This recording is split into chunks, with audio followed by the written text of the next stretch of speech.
प्रिय विद्यार्थियों, अनिल जी सेंटर में आप सबका स्वागत है। हम लोग 12 टेस्ट अभी देख चुके और आज हम लोग शुरू करेंगे टेस्ट नंबर 13। ये टेस्ट आए हुए क्वेश्चन का होता है। जितना क्वेश्चन पूछा हुआ क्वेश्चन का ही हम लोग डिस्कस कर रहे हैं। इस चलते इस पर विशेष ध्यान देंगे और यह सभी परीक्षाओं के लिए उपयोगी होगा। तो आज हम लोग शुरू करेंगे सेट नंबर 13 और क्वेश्चन नंबर 1 नंबर क्वेश्चन में है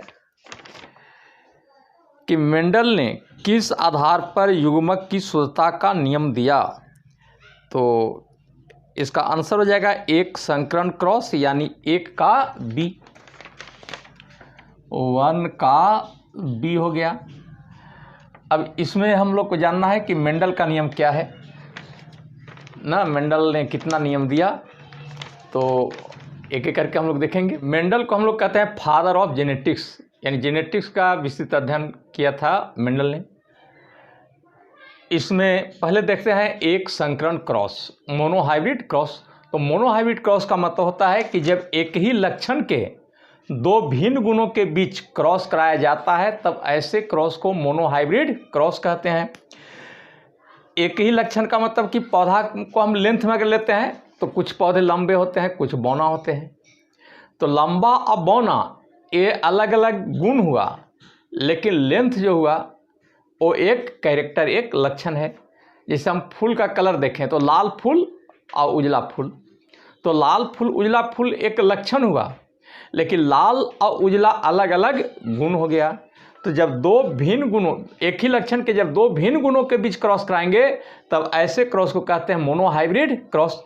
जैसे मान लें कि लंबा पौधा बौना पौधा को क्रॉस कराते हैं तब पहली पीढ़ी में सभी पौधे लंबे प्राप्त होते हैं। पुनः अगले पीढ़ी के लिए ये दोनों युग्मक यानी गैमिट पुनः अलग अलग हो जाते हैं और यह प्योर होता है कि लंबा में बौना या बौना में लंबा का मिक्स नहीं होता है। अर्थात एक संकरण क्रॉस में हम लोग देखते हैं युग्मक शुद्ध होता है। तो ये हो गया शुद्धता का नियम, law of purity of gamete कहते हैं। तो ये देख रहे थे एक संकरण क्रॉस, और एक होता है द्विसंकरण क्रॉस, भी देख लीजिए। द्विसंकरण क्रॉस में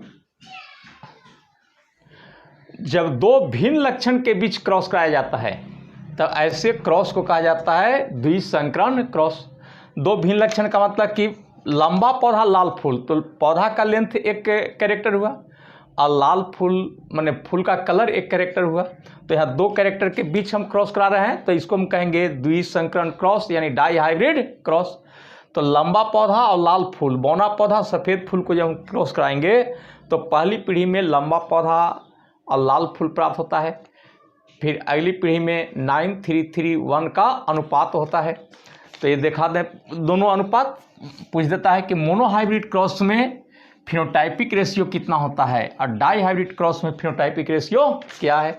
ये भी दो इंपॉर्टेंट क्वेश्चन यहाँ से निकलता है कि एक संकरण क्रॉस में फिनोटाइपिक रेशियो, फिनोटाइपिक का मतलब होता है बाहरी गुण, तो फिनोटाइपिक रेशियो होता है 3:1 और द्विसंकरण क्रॉस में फिनोटाइपिक रेशियो 9:3:3:1। ये भी दोनों क्वेश्चन VVI है, इसको भी ध्यान रखना है। तो ये क्वेश्चन नंबर हम 1 देख रहे थे। अब देखेंगे क्वेश्चन नंबर 2। दूसरा क्वेश्चन है क्वेश्चन नंबर 2 में कि न्यूलैंड ने माना कि प्रकृति में केवल खाली जगह है तत्व मौजूद होते हैं।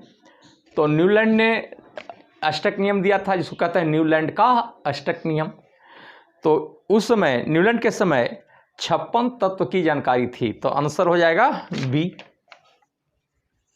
न्यूलैंड का अष्टक नियम क्या है कि तत्वों को परमाणु भार के बढ़ते क्रम में सजाया जाए तो 8वां तत्व का गुण पहले तत्व के गुण से मिलता है। मेंडलीव का आवर्त नियम पूछता है। तो मेंडलीव का आवर्त नियम क्या है कि तत्वों के भौतिक और रासायनिक गुण इनके परमाणु भार के आवर्त फलन होते हैं। और आधुनिक आवर्त नियम दिए मोसले, और मोसले के अनुसार कि तत्वों के भौतिक एवं रासायनिक गुण इनके परमाणु संख्या के आवर्त फलन होते हैं। तो इस तरह से इसे 3 क्वेश्चन इंपॉर्टेंट निकलता है। तो अभी 2 क्वेश्चन देखे और तीसरा क्वेश्चन देखेंगे, क्वेश्चन नंबर 3 में है कि एक उत्तल दर्पण के सामने कोई वस्तु रखी हुई है तो किस प्रकार का प्रतिबिंब बनेगा। दर्पण कौन सा है? उत्तल दर्पण। तो देख लीजिए पहले कि उत्तल दर्पण में यह रहा उत्तल दर्पण। उत्तल का मतलब होगा उठा हुआ तल, यानी जिसका परावर्तक सतह उठा हुआ हो उसको हम कहेंगे उत्तल दर्पण। और वस्तु को रखते हैं अनंत ध्रुव के बीच में, पी से होता है पोल। यहाँ पर अगर हम वस्तु को रख दें तो इसका प्रतिबिंब कहाँ बनेगा? देखिए ये किरण टकरा के लौट जाती है। अब किरण को आगे मिलाते हैं कल्पना करके, एफ सी पी, तो प्रतिबिंब कैसा आ जाएगा? काल्पनिक सीधा और वस्तु से छोटा और ध्रुव और फोकस के बीच। जब वस्तु अनंत पर हो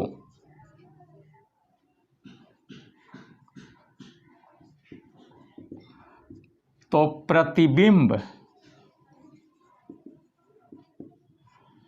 कैसा बनेगा? काल्पनिक। काल्पनिक या आभासी एक ही चीज है, जो वर्चुअल कहते हैं। काल्पनिक सीधा वस्तु से छोटा तथा फोकस एवं ध्रुव के बीच बनता है। फोकस एवं ध्रुव के बीच बनता है।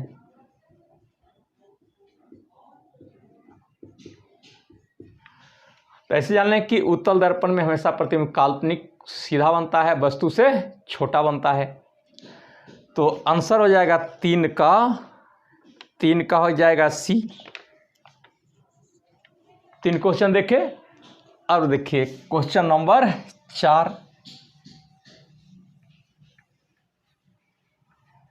क्वेश्चन नंबर 4 देखेंगे।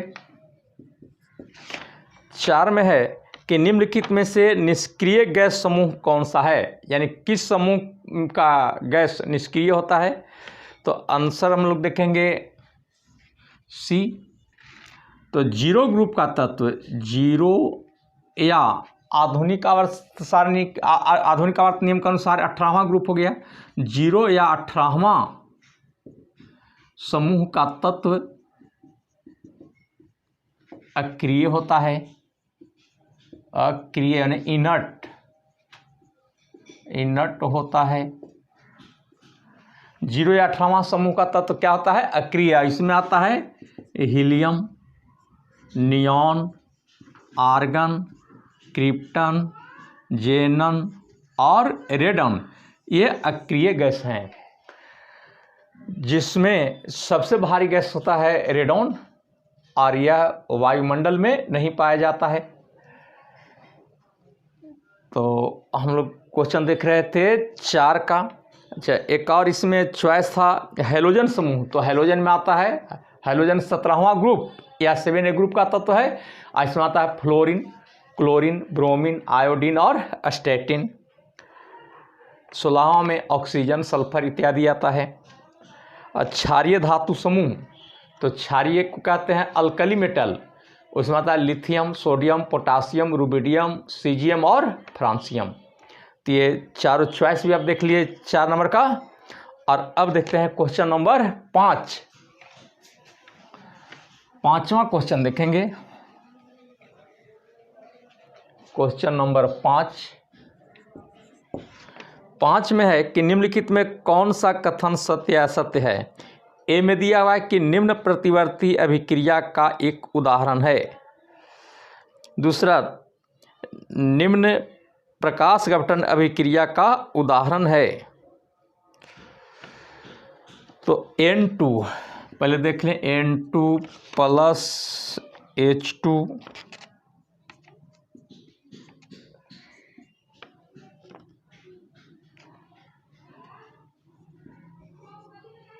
2NH3, ये दोनों ओर से तीर दिया गया है। इसका मतलब होगा ये रिवर्सेबल रिएक्शन, उत्क्रमणीय अभिक्रिया, ये सही है। और दूसरा है निम्न प्रकाश अपघटन अभिक्रिया, तो कैल्शियम कार्बोनेट CaCO3 को हीट किया गया तब बनता है CaO अब प्लस CO2। तो इसमें प्रकाश नहीं बल्कि हीट का उपयोग होता है, इसलिए गलत हो गया और ये सही है। तो इस तरह से आंसर हम देखेंगे तो सही कौन रह गया, यानी केवल ए, माने आंसर हो जाएगा 5 का B। अब देखते हैं क्वेश्चन नंबर 6 नंबर क्वेश्चन 6 में है कि सही कथन का चयन करें। पहला चॉइस है कि जी का मान आसपास के कुछ अन्य पिंड पर निर्भर करता है, तो बड़ा जी किसी पिंड पर डिपेंड नहीं है, तो ये हो गया गलत। दूसरा देखते हैं कि M1 M2 के दरम्यान है जिसमें पृथ्वी और चंद्रमा पर एक दूरी r पर रखा जाता है, तो इसके बाद गुरुत्वाकर्षण बल का अनुपात 1 और 6, ये भी गलत होगा। और सी नंबर में है कि जी की SI इकाई न्यूटन मीटर स्क्वायर पर kg स्क्वायर है, तो ये आंसर हो जाएगा सी, यानी ए हो गया। ए नंबर में है केवल सी।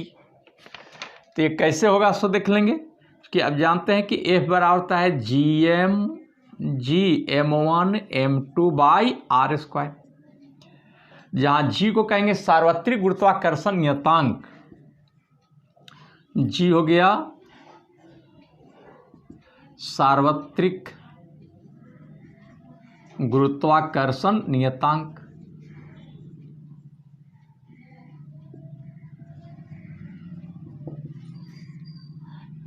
M1 एंड M2 हो गया द्रव्यमान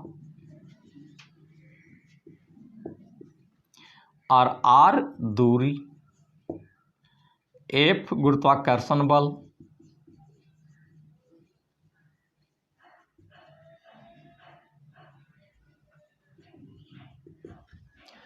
अब G का निकालना है मात्रक, तो हम ऐसा लिख सकते हैं कि G बराबर FR से गुना हो जाएगा, तो FR स्क्वायर अब बटे M1 M2। अब G का मात्रक क्या होगा, तो G का मात्रक बल के लिए हो गया न्यूटन, तो न्यूटन और दूरी के लिए मीटर, तो मीटर स्क्वायर, तो न्यूटन मीटर स्क्वायर अब पर kg square, newton metre square पर kg स्क्वायर, ये हो गया G का मात्रक। और अब देखते हैं क्वेश्चन नंबर 7, क्वेश्चन नंबर 7 कि विद्युत बल्ब के एक फिलामेंट में 10 मिनट में 0.75 एम्पियर की विद्युत धारा प्रवाहित होती है, तो धारा के माध्यम से प्रवाहित होने वाले विद्युत आवेश की मात्रा ज्ञात करें। आवेश की मात्रा मैंने क्या Q निकालना है, तो Q बराबर होगा IT, Q बराबर IT, I माने विद्युत धारा, T माने समय, Q आवेश। तो कितना करंट इसमें प्रवाहित हो रहा है, तो 0.75 एम्पियर। कितना समय तक, तो टाइम दिया है 10 मिनट, मिनट को बदल देंगे सेकेंड में, तो ये गुना करके आएगा हम लोग को 450 कूलम्ब, 450 कूलम्ब, यानी आंसर इसका हो जाएगा सी, 7 का सी हो गया। क्वेश्चन नंबर 8, क्वेश्चन नंबर 8 में है कि अनुपस्थिति में अवायवीय श्वसन होता है। किसके अनुपस्थिति में, तो ऑक्सीजन के अनुपस्थिति में। तो जब श्वसन की क्रिया ऑक्सीजन के अनुपस्थिति में हो तो उसको कहा जाएगा अवायवीय श्वसन या एनएरोबिक रेस्पिरेशन, और जब श्वसन की क्रिया ऑक्सीजन की उपस्थिति में हो तो उसको कहते हैं ऑक्सी श्वसन या वायवीय श्वसन, इंग्लिश में कहेंगे एरोबिक रेस्पिरेशन। तो आंसर कौन सा हो जाएगा, ए, माने 8 का ए हो गया। अब देखते हैं क्वेश्चन नंबर 9,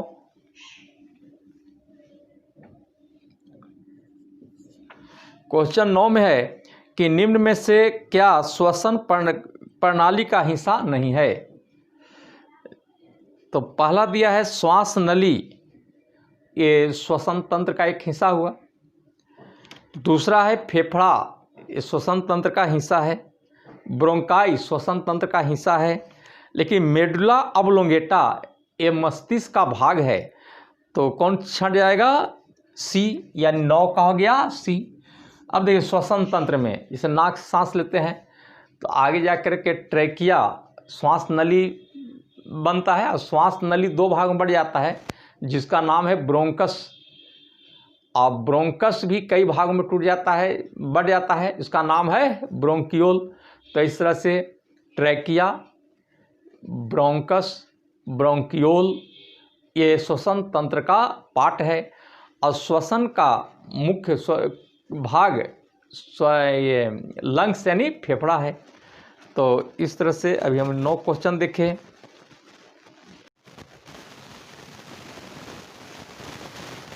दस में है कि कार्बन का वह गुणधर्म जिसके कारण उनके अणु लंबी कार्बन श्रृंखला बनाने के लिए एक दूसरे के साथ जुड़ सकते हैं कहलाते हैं।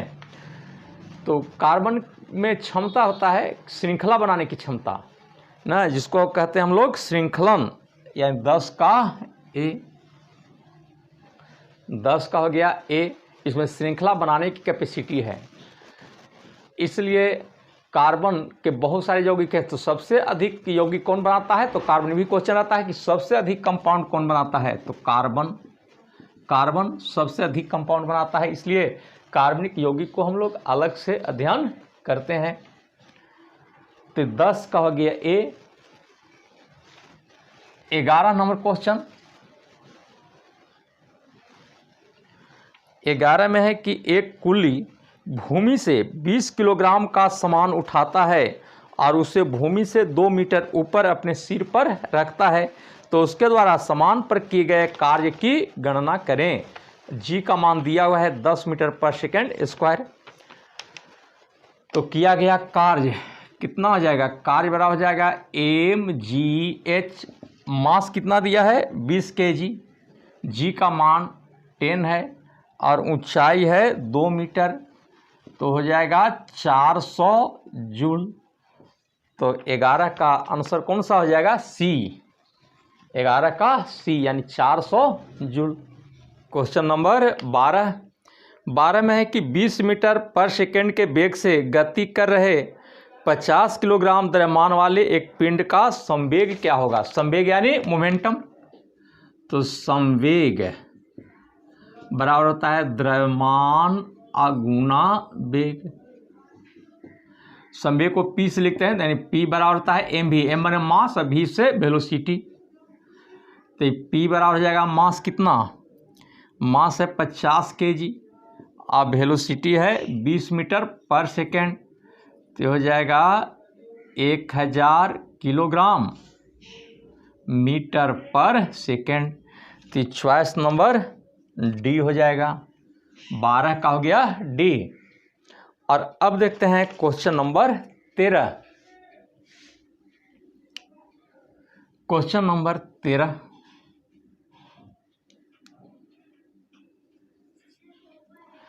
13 में है कि निम्नलिखित में कौन सा किसी तत्व के समस्थानिक का गुण है? तो पहले देखें कि समस्थानिक क्या होता है। समस्थानिक आइसोटोप्स। समस्थानिक कहते हैं कि वैसे तत्व जिनका परमाणु संख्या समान किंतु द्रव्यमान संख्या भिन्न हो कहलाएगा समस्थानिक। जैसे C12 और C14, 6 कार्बन 12 और कार्बन 14। तो परमाणु संख्या दोनों का समान है लेकिन द्रव्यमान संख्या भिन्न है। समस्थानिक एक ही प्रकार के तत्व में उत्पन्न होता है। जैसे हाइड्रोजन परमाणु संख्या देख रहे हैं तीनों का एक एक, लेकिन द्रव्यमान संख्या भिन्न है। तो ये हो गया समस्थानिक। तो हाइड्रोजन का 3 समस्थानिक और तीनों का नाम अलग अलग है। इसको कहते हैं प्रोटियम, ये हो गया ड्यूटेरियम और ये ट्राइटियम। तो अब चलिए चॉइस पढ़ते हैं। पहला है कि उनके परमाणु द्रव्यमान समान होते हैं, तो ये हो गया गलत। दूसरा है कि उनके परमाणु क्रमांक समान होते हैं, परमाणु क्रमांक यानी परमाणु संख्या, एटॉमिक नंबर समान होते हैं, सही है, तो 2 नंबर हो गया सही। तीसरा कि ये भिन्न भौतिक गुण प्रदर्शित करते हैं, ये भी सही है कि इनका भौतिक गुण भिन्न भिन्न होता है।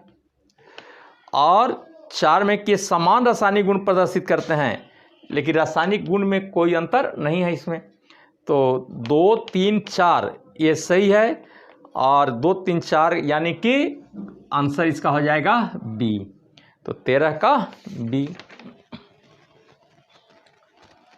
क्वेश्चन नंबर 14 में है कि फेन प्लवन विधि में अयस्क के चूर्ण को खाली जगह है के मिश्रण से भरी एक टंकी में रखा जाता है। तो पहले देख लीजिए, उसके बाद आंसर हम लोग करेंगे। कि एक बर्तन में जल लेते हैं, इसमें अयस्क को महीन चूर्ण करके डाल देते हैं। इसमें सल्फाइड अयस्क का सांद्रण होता है, सांद्रण में शुद्धिकरण। पूछता है कि सल्फाइड अयस्क का सांद्रण किस विधि से होता है, तो फेन प्लवन विधि, इंग्लिश में कहते हैं फ्रोथ फ्लोटेशन मेथड। तो इसमें जल लिए, इसी में सल्फाइड अयस्क को महीन चूर्ण करके डाल देते हैं, तो अयस्क का चूर्ण, अयस्क का चूर्ण, इसमें तारपीन का तेल, तारपीन का तेल प्राप्त करते हैं चीड़ से, चीड़ से तारपीन का तेल प्राप्त किया जाता है। तो तारपीन प्राप्त होगा चीड़ से, चीड़ के तेल को हम लोग तारपीन का तेल कहते हैं। और तारपीन का तेल डाल करके इसमें हवा का झोंका दिया जाता है, हवा का झोंका। तब क्या होता है कि फेन उत्पन्न होगा, झाग उत्पन्न होगा, और इस झाग के द्वारा शुद्ध अयस्क ऊपर आ जाएगा और अशुद्धियां नीचे बढ़ जाती है। शुद्धियां भारी होती है, शुद्धियां नीचे बढ़ जाती है, और शुद्ध अयस्क ऊपर आ जाता है। तो इस तरह का सांद्रण किसके लिए होता है, सल्फाइड अयस्क के लिए होता है। अब इसका क्वेश्चन देखेंगे कि फेन प्लवन विधि में अयस्क के चूर्ण को के मिश्रण से भरी एक टंकी में रखा जाता है, किसका, तो जल और चीड़ का तेल। तो चीड़ का तेल माने तारपीन का तेल, यानी चॉइस हो गया बी, 14 का बी। और अब देखते हैं क्वेश्चन नंबर 15। क्वेश्चन नंबर 15 में है कि लिथियम, सोडियम, पोटासियम जैसे तत्व से संबंधित हैं क्षारीय मृदा धातु।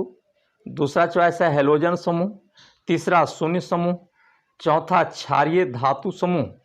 तो lithium, sodium, potassium, rubidium, caesium ये फर्स्ट ग्रुप का तत्व है, या फर्स्ट ए ग्रुप का तत्व है।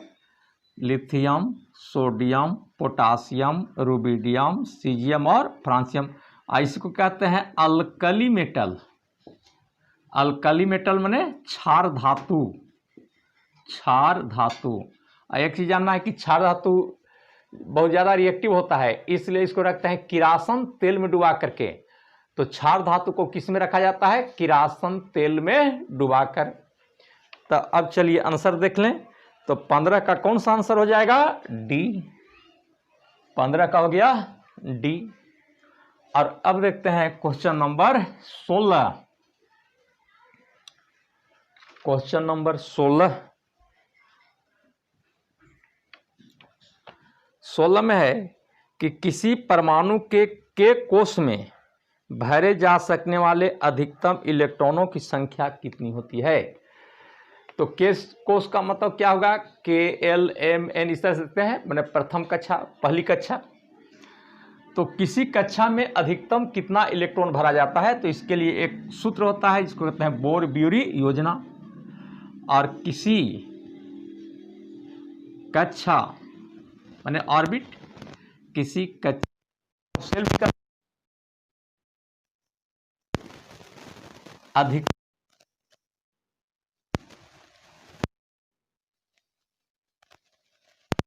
इलेक्ट्रॉनों की अधिकतम संख्या बराबर होता है 2n², जहाँ n बराबर कक्षा या सेल एक ही चीज है, कक्षा की संख्या। देखिए पहली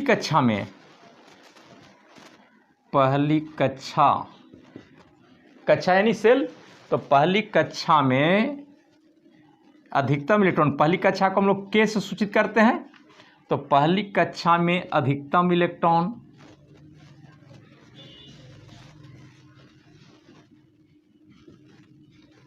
कितना हो जाएगा 2। अब पहली कक्षा के लिए n बराबर 1 लिखेंगे, 1 का स्क्वायर 1 यानी 2 गुने 1 का स्क्वायर बराबर 2। दूसरी कक्षा मैंने दूसरी सेल को L से लिखते हैं, इसमें अधिकतम इलेक्ट्रॉन 2 गुने 2 का स्क्वायर, 2 दूनी 4 दूनी 8। तीसरी कक्षा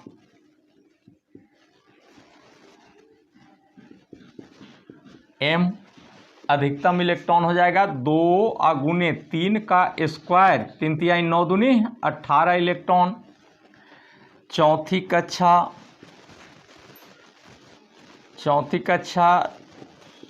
यानी सेल, इसको कैपिटल N से दिखाते हैं, इसमें हो जाएगा 2 गुने 4 का स्क्वायर, तो 4 चौका 16 दूनी 32। तो इस तरह से हम लोग इलेक्ट्रॉन प्रत्येक कक्षा में भरते हैं।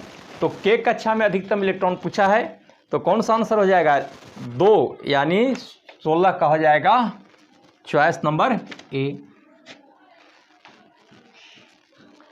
अब देखते हैं क्वेश्चन नंबर 17। 17 में दो समान संतति कोशिकाओं में विभाजन की प्रक्रिया को क्या कहते हैं। यानी एक कोशिका है और एक कोशिका जब 2 भाग में बढ़ जाता है तो 2 नए कोशिका का निर्माण होगा। तो इस क्रिया का नाम क्या देते हैं, तो द्विखंडन। द्वि मने, तो इसको कहेंगे द्विखंडन। इंग्लिश में कहते हैं बाइनरी फिजन। एग्जाम्पल इसका हो जाएगा अमीबा, एक कोशिकीय जंतु में होता है। तो यह हम 17 का देख रहे थे क्वेश्चन, इसका आंसर हो जाएगा द्विखंडन यानी बी। 17 का हो गया बी। एक चॉइस बहुविखंडन था, तो बहुविखंडन को इंग्लिश में कहते हैं मल्टीपल फिजन। इसमें क्या होता है कि एक कोशिका है और एक कोशिका में केंद्रक है, केंद्रक कई भागों में बढ़ जाता है और प्रत्येक भाग कोशिका द्रव्य से घिर जाता है और ऊपर से शिस्ट बना लेता है, सुरक्षा कवच। और अब क्या होगा कि अंदर में बहुत सारे केंद्रक हैं, तो अंदर से दबाव पड़ेगा वाल पर, जिसके कारण ये टूटेगा और नए जीव स्वतंत्र हो जाएंगे। तो इस क्रिया का नाम है बहुविखंडन। तो बहुविखंडन भी अमीबा या प्लाज्मोडियम सब में होता है, माने कोशिकीय जंतु में होता है। तो इस 17 का हम लोग बी देख रहे थे। अब 18 नंबर क्वेश्चन देखेंगे। क्वेश्चन नंबर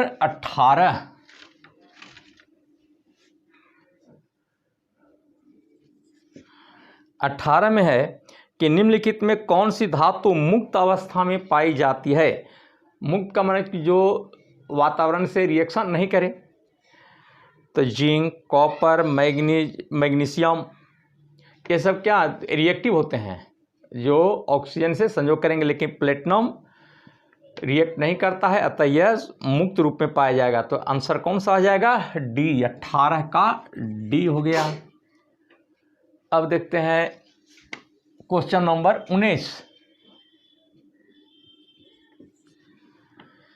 19 में है, खाली जगह दिया है सामान्य अस्थाई ऊतक नहीं है, मैंने सिंपल परमानेंट टिश्यू कौन सा नहीं है, तो हो जाएगा कौन सा, जाइलम यानी डी।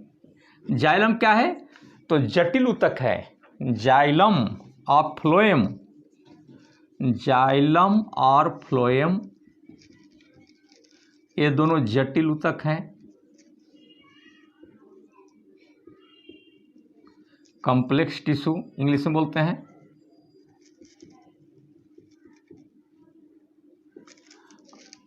और पैरेनकाइमा, कोलेनकाइमा और स्क्लेरेनकाइमा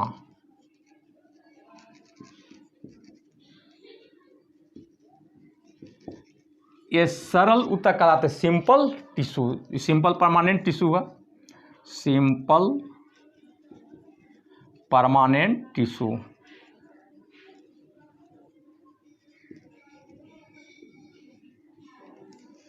सामान्य अस्थायी ऊतक या सरल अस्थायी ऊतक बोलते हैं। तो ये बार बार पूछता रहता है कि कौन सिंपल परमानेंट टिश्यू है, कौन जटिल ऊतक है। तो जटिल ऊतक में जाइलम और फ्लोएम, संवहन ऊतक भी जाइलम फ्लोएम को कहते हैं। पैरेन्काइमा, कोलेनकाइमा, ऑस्कुलेनकाइमा को सिंपल परमानेंट टिश्यू माने कि सरल अस्थायी ऊतक कहते हैं। तो 19 का हम क्वेश्चन देख रहे थे, 19 का डी हो गया। अब क्वेश्चन नंबर देखते हैं 20। क्वेश्चन नंबर 20 में है कि 0.75 एम्पियर की विद्युत धारा एक विद्युत बल्ब के फिलामेंट में 6 मिनट तक प्रवाहित होती है। तो धारा प्रवाह की वजह से प्रवाहित होने वाले विद्युत आवेश की मात्रा ज्ञात करें। तो हमको ज्ञात करना है क्या, आवेश। तो अब जानते हैं कि Q बराबर होता है IT। I दिया हुआ है करंट 0.75 और टाइम दिया है 6 मिनट। इसको सेकेंड में बदल देंगे 60 से गुना करके, और ये गुना करेंगे तो आ जाएगा 270 कूलम्ब। तो इसका आंसर कौन सा हो जाएगा, बी, 20 का बी। 20 क्वेश्चन देखे, सभी क्वेश्चन इंपॉर्टेंट है। और अब देखते हैं क्वेश्चन नंबर 21। क्वेश्चन नंबर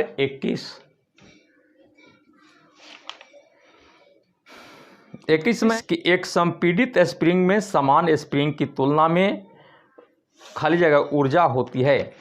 एक संपीड़ित होता है कंप्रेस, जैसे स्प्रिंग को हम दबा दिए तो दबाते हैं तो उसमें ऊर्जा संचित होती है अधिक, और जैसी फैलेगा स्प्रिंग उसमें ऊर्जा कमते जाएगा। तो इसका मतलब हुआ कि संपीड़ित कमानी में या स्प्रिंग में स्थितिज ऊर्जा का मान अधिक होगा। तो आंसर हो जाएगा डी, 21 का डी। अब क्वेश्चन नंबर 22।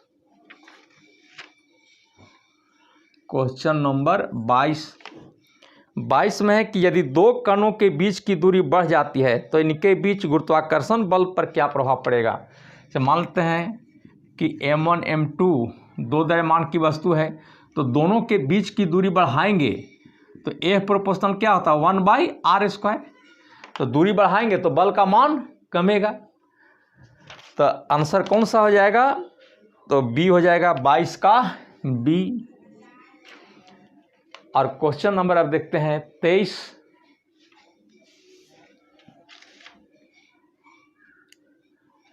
क्वेश्चन नंबर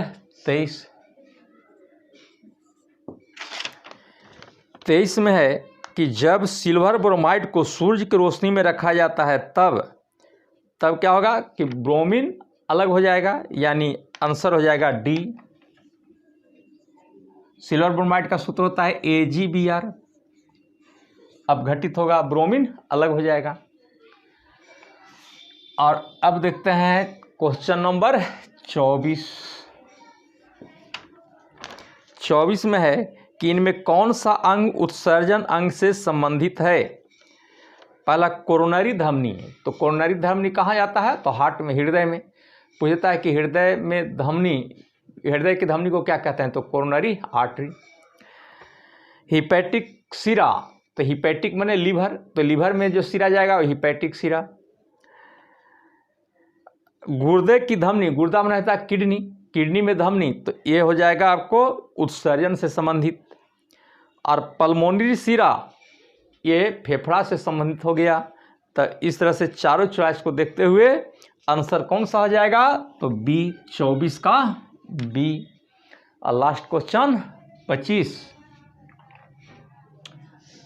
25 में है कि किसी निश्चित ऊंचाई पर उठे हुए पानी में, जब ऊंचाई पर कोई वस्तु है तो उसमें कौन सी ऊर्जा होती है, तो स्थितिज ऊर्जा। तो आंसर हो जाएगा बी, यानी स्थितिज ऊर्जा। स्थितिज ऊर्जा का उदाहरण, जैसे ऊंचाई पर स्थित जलाशय, घड़ी में चाबी देकर संचित की गई ऊर्जा, तनी हुई गुलेल खींची हुई धनुष की डोरी इत्यादि में स्थिति ऊर्जा होती है। चलती हुई ट्रेन, दौड़ता हुआ बच्चा, छोड़ी गई गोली में गतिज ऊर्जा होती है। छत पर दौड़ते हुए बालक, ऊंचाई पर उड़ती हुई चिड़िया, उड़ते हुए वायुयान में स्थिति ऊर्जा गतिज ऊर्जा दोनों होती है। तो ये उदाहरण बार बार पूछते रहता है, इसलिए इस पर भी ध्यान देंगे, समझेंगे। तो 25 क्वेश्चन का भी हम लोग डिस्कशन देखें। अभी जो भी क्वेश्चन कर रहे हैं वो आया हुआ क्वेश्चन है, इसलिए इस पर विशेष ध्यान देना होगा। और फिर सेट नंबर 14 लेकर के अगला दिन आएंगे। धन्यवाद।